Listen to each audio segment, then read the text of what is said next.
Tekken or Street Fighter? Street Fighter. Next question. You're always making me cry. I'm sorry about that. When did you realize you have this gift? You're awesome.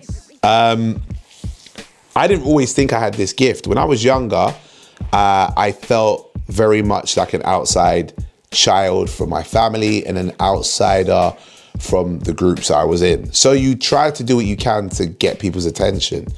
I started to use comedy as a way to get attention, and I then continued it later on at school. Didn't do me too well when it came to my studies and my education because I'd always get in trouble, but it did work out well in the end because later on I realized that I could keep using the skill to use as a career, and it just kind of spiraled from there. I started comedy when I was 22 years old, so you don't know it's a gift until you apply it into a career. Before that, it's a hindrance because you do it and you keep getting in trouble with your teachers. You keep getting in trouble with your family. You keep getting in trouble with anybody that's supposed to be looking after you and saying, hey, can you sit down and behave at church, at whatever family functions were going on. You don't know it's a gift until it actually starts to be a gift that gives. So, but I always knew I wanted to do something that made people laugh. Has Netflix been in touch? People seem to think that this is an easy, normal thing. Netflix doesn't just phone people. There is a whole industry that has a control over who gets through to the next stages. And because of that, I'm not chasing Netflix. It's a great opportunity if it happens, but I'm somebody who likes to go direct to consumer. Just because Netflix is out there doesn't mean that's the only place to consume specials. Hundreds of people have put out hundreds of specials on YouTube, on other streaming services, on demand in many different ways. So as great as Netflix is, they haven't called. And I think the question that people keep asking is, when is it going to happen? I don't know. I'm not here waiting for that. I'm here just trying to give you content as and when as I can. So rather than wait for Netflix to call me, you just need to check out my stuff online. YouTube, there's specials on there. I put up long bits of content on there as well. So until the next special's out, you got clips sitting there waiting for you to watch and enjoy.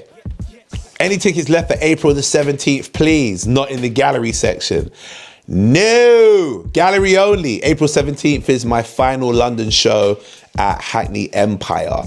We've done 9 London shows, including Hackney.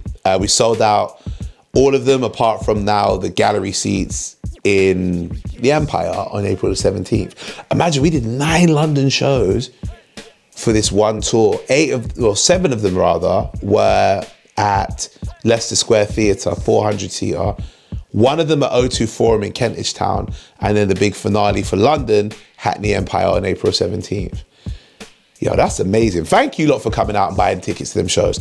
But to the person that wants tickets in the gallery, go and get the gallery ones. If you want tickets anywhere else in that building, they're all sold out, I'm sorry. How do you know so much about different areas? London, international, research or experience? You answered the question. Research, experience. I travel a lot for comedy. Everywhere I go, I like to touch down in an area and spend a bit of time learning about different areas. When I was on the tour and I went to different parts of Europe, every place I touched down in, I'd want to know what happens in those areas.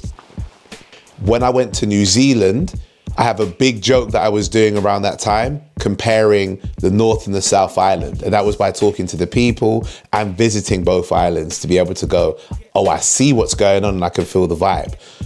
When it comes to comedy, when it comes to conversation, it's always good that you can refer to things that people can relate to. And there's what better reference do you have of relativity than where people come from when you're going to where they're at? How did you meet Joe? Joe, shout out to Joe Bingham, my opener for the tour. I met Joe because I put on a comedy night called Laugh in the Box once a month across 3 different box park sites. And he hit me up when he saw that I was putting on a show and he was like, yo, can I come through? I want to do some comedy. Is that cool? I go, yeah, cool, it's come true, bro. He came down, he did a set, killed it. His vibe was just different as well. And I spoke to him, I said, look, I got another big show coming up. Do you want to jump on that? He goes, yeah, sure, I did. Did a bigger show in, I think it was Box Park, but in the bigger room. And I said, jump on that. He was like, yeah, cool. And he did that. And he did all right. Didn't do as good as the first time, but it was a different dynamic. Joe, you know I love you, man. But yeah, that's how I met Joe. He laughed in the box. And for those who've seen him on the tour, you know he's great too.